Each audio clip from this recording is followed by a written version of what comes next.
Bonjour.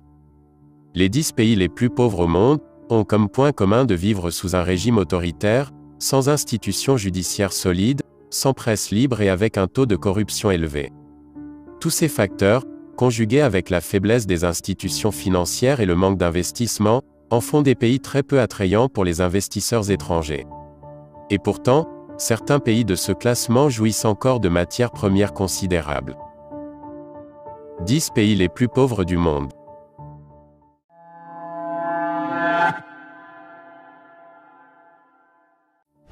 Numéro 10. Madagascar. La population Madagascar est estimée à environ 27 millions d'habitants. Madagascar dispose d'importantes ressources naturelles, mais celles-ci restent relativement inexploitées. Les habitants sont en moyenne 42% plus pauvres qu'il y a 50 ans. Politiquement, le pays brille par son instabilité. Depuis le coup de 2009, Madagascar n'a cessé de sombrer dans une pauvreté sans précédent. Aujourd'hui, les 3/4 de la population vivent avec moins de $1,90 par jour. La plupart des habitants vivent de l'agriculture, ce qui en fait un pays vulnérable. Le changement climatique a un impact considérable sur l'agriculture et l'élevage et la foresterie et les ressources en eau, et la pêche et la santé. Pour l'heure, seul le tourisme pourrait relever la croissance économique du pays. L'industrie a également un gros potentiel, notamment dans le secteur du bois et du métal. Malheureusement, le pays a besoin d'un soutien économique pour tirer pleinement parti de ces deux secteurs. Numéro 9. Érythrée. Population de 3,5 millions d'habitants. L'Érythrée est une dictature, et est dirigée par le président Isaias Afwerki. En 2018, le produit intérieur brut par habitant en Érythrée était estimé à environ $331. L'agriculture est de loin la plus grande partie de l'économie de l'Érythrée, mais quelques années de sécheresse sévère ont eu des conséquences sur l'Érythrée et sa population. Le pays est fortement militarisé, en partie à cause d'une guerre de plus de 10 ans avec l'Éthiopie, et qui s'est terminée en 2018.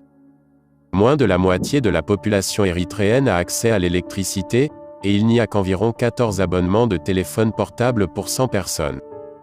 Très peu de villages en Érythrée rurale ont accès à de l'eau propre. En outre, de nombreuses communautés ne disposent pas de latrines locales, en raison d'un manque de ressources financières. Numéro 8. Guinée. Population de 13,1 millions d'habitants. La Guinée possède un stock énorme de minerais, un quart de la bauxite dans le monde est situé sur le territoire guinéen. Les diamants et le fer et le cuivre et l'uranium ainsi que l'or, sont certaines des réserves naturelles de la Guinée. Cependant, plus de la moitié de la population vit en dessous du seuil de pauvreté, dont environ 20% dans l'extrême pauvreté. La Guinée n'a pas de ressources propres, pour exploiter les ressources naturelles.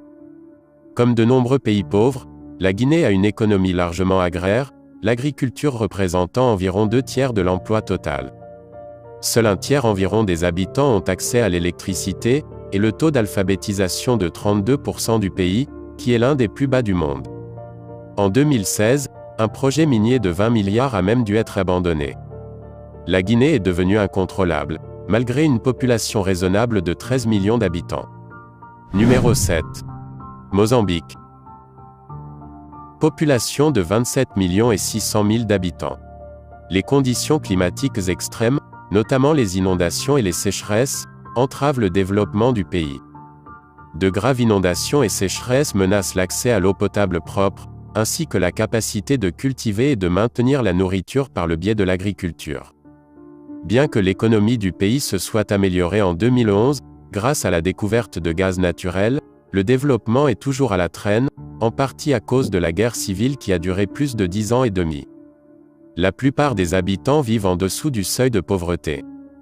La proportion de la population vivant avec $1,90 par jour s'élève à 62%, et près de 82% avec $3,20 par jour. Près d'un tiers de la population souffre de malnutrition, et un enfant sur 5 est privé de nourriture. Plus de la moitié de la population du Mozambique n'a pas accès à l'eau propre. Le taux d'alphabétisation au Mozambique n'est que de 47%. La croissance économique récemment retrouvée ne bénéficie pas encore à la population. Numéro 6. Malawi. Population de 19 100 000 d'habitants.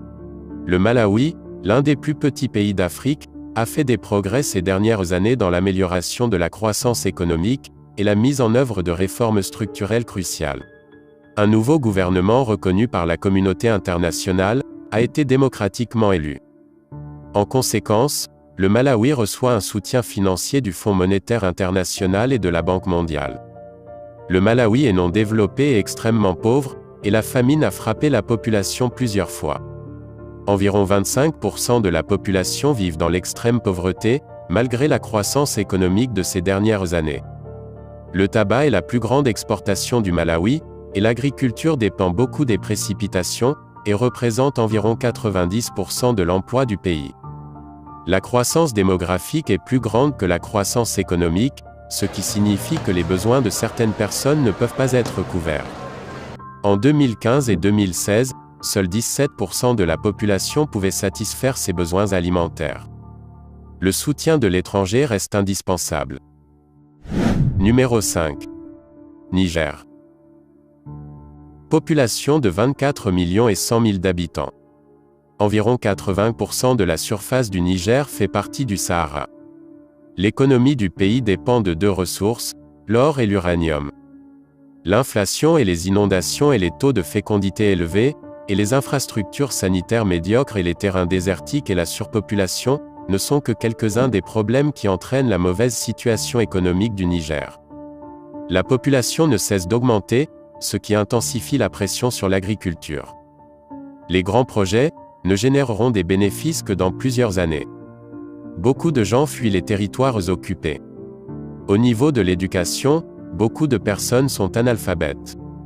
L'insécurité alimentaire est élevée, tout comme les taux de maladie et de mortalité, ce qui rend une reprise économique très difficile.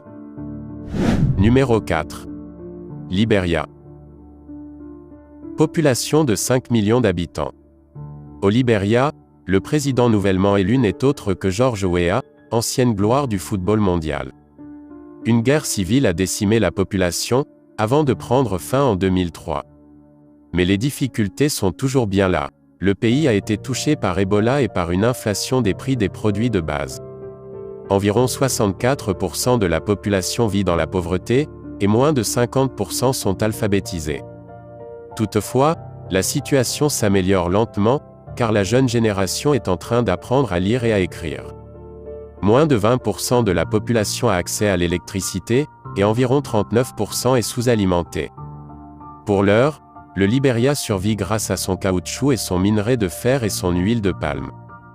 De plus, la nation ouest-africaine est riche en ressources, et les exportations d'or stimulent la croissance. Le développement économique limité du pays a conduit à un faible niveau de vie. Le pays doit compter sur les aides étrangères pour se développer. Numéro 3. Burundi. Population de 11 800 000 d'habitants. Comme beaucoup d'autres pays africains, le Burundi souffre des conséquences des guerres civiles et de l'instabilité politique. Le plus grand donateur parti, le pays a glissé vers la récession et l'insécurité alimentaire.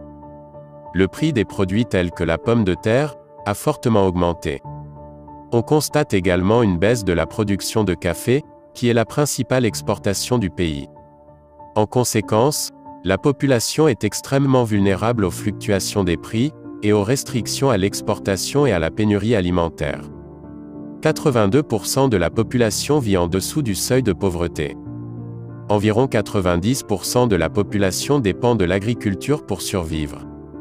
En 2017, le taux de mortalité maternelle au Burundi était de 548 décès, pour 100 000 naissances vivantes.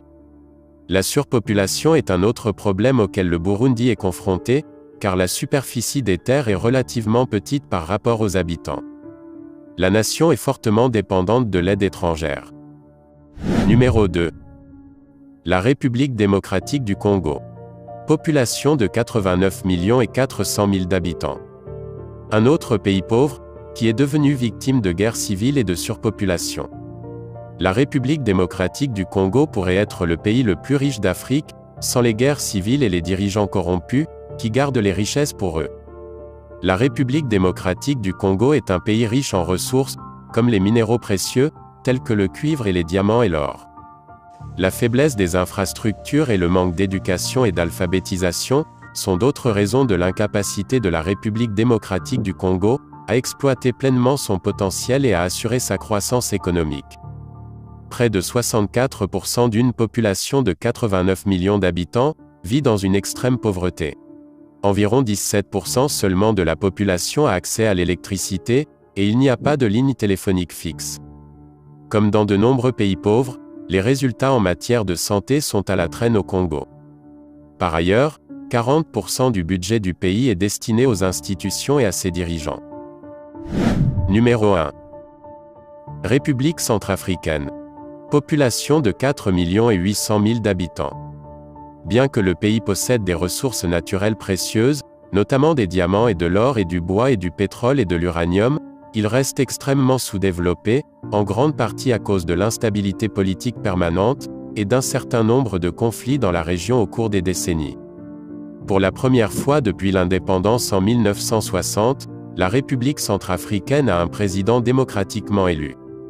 Sauf qu'il est toujours sous le coup d'une interdiction d'exportation de diamants, sa principale ressource. Des efforts ont récemment été consentis pour calmer les conflits internes, qui perdurent depuis des dizaines d'années. La République centrafricaine est le seul pays pour lequel des données sont disponibles, où plus de la moitié des citoyens sont sous-alimentés. Selon la Banque mondiale, 75% de la population vit dans une extrême pauvreté. Un programme de 250 millions de dollars a été déployé par la Banque mondiale pour reconstruire le pays, mais les effets ne sont pas encore perceptibles. Partagez votre opinion dans les commentaires. Comment ces pays peuvent-ils améliorer leur situation économique? Merci d'avoir regardé.